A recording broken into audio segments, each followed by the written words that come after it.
You said something earlier that really resonated with me because being an actor and being in the public eye, I do really resonate with what you said earlier, but I want you to expand on it. You said usually, or today's day and age, if you were to tell that story today, people tend to use your struggles against you. Yeah. What did you mean by that? My meaning is that when you tell people that you're from poverty, then all of a sudden it's like, okay, there's a problem there. You don't know how to act a certain way. You don't know how to behave properly and so on. You didn't have a proper upbringing.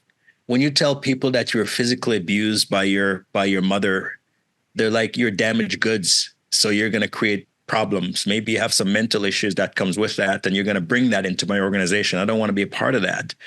So all the things that I did along the way showed that I should be damaged or scarred. And as a result of that, it's going to be used against me. So you just don't say it. When you think about it, even to this day, if you tell somebody that you're suffering from mental issues, right? Anxiety, whatever it is that you're suffering from, do you think that people are still welcome into that? Oh, thank you so much for sharing that information with me. They have a little bit of apprehension about, okay, how do I deal with him now? Like, it's a ticking time bomb. What do I do? What do I do? And so, but our society should appreciate the fact that we're not all perfect. Like, the world is an imperfect place. And as a result of that, there's going to be people among us that are a part of that imperfection in the world. And we have to take them as they are. And we have to appreciate the fact that there's times when we have to cuddle them more than we have to cuddle other people. And there's times when we have to give them a little bit of a break more than we have to give the break to somebody else. And I keep on going back to that diversity and inclusion thing, is that if you're always excluded from something, whether it be because of your background, because you're an immigrant, because of your race, because your gender, and you're always excluded, somebody has to give you a break in order for you to be included. They have to give you a break. And if you want to call it lowering the bar, if you want to call it affirmative action, whatever you want to call it, somebody has to give you a break when you're from the background that I'm from in order for you to get there. Okay. If you went to Harvard and if you graduate from Harvard, nobody has to give you a break because they beg to have you in.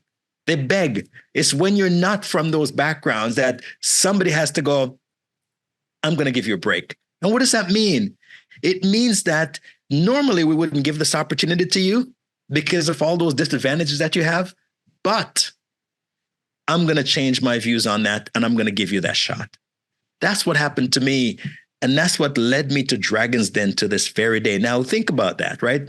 Mena, you know what it's like to act, right? I'm not suggesting that I'm acting when I'm Dragon's Den, right? I don't have a script it's unscripted content. So I say what's on my mind, right? But I've never been on television before Dragon's Den. I've never been on television, right? When I started Kingsdale, I've never started a company before in my life. And that's why I said every single job that I've had from the moment I got that job in the mailroom until this day, I don't have the resume to say that I know how to do that.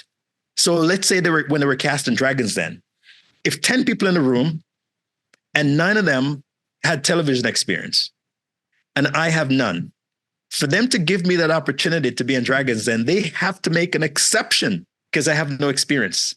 They have to be prepared to work with me because I have no experience.